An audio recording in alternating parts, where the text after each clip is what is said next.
Les municipalités ont énormément de pouvoir sur les déterminants de la santé en agissant sur la promotion, la prévention.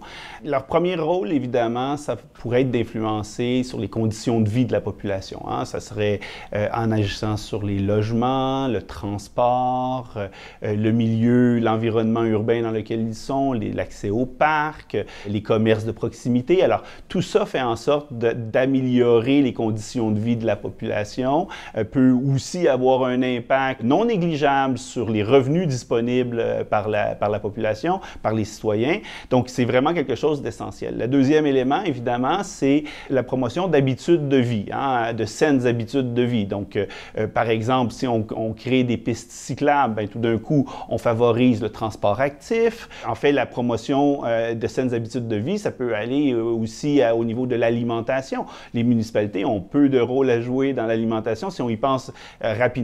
Mais si on commence à creuser, bien là, on s'aperçoit que les municipalités peuvent permettre du jardin communautaire, peuvent permettre du jardinage urbain, peuvent permettre aussi des accès à des commerces de proximité qui offrent des fruits et légumes.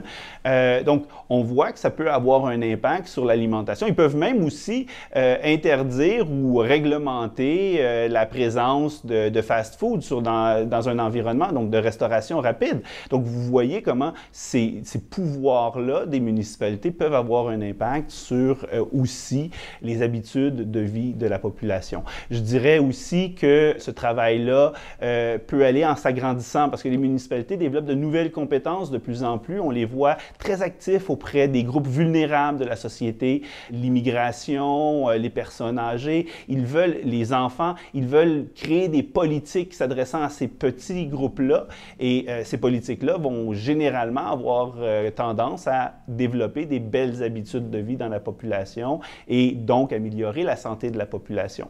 Je dirais aussi que d'un point de vue de grandes municipalités, moi je travaille à Montréal, puis au niveau des grandes municipalités, bien, on partage un certain nombre de conditions. Montréal est reconnu comme une ville qui a beaucoup plus de locataires qu'ailleurs au Québec, des gens avec des moins grands revenus, des gens un peu moins scolarisés aussi, majoritairement, plus d'immigration.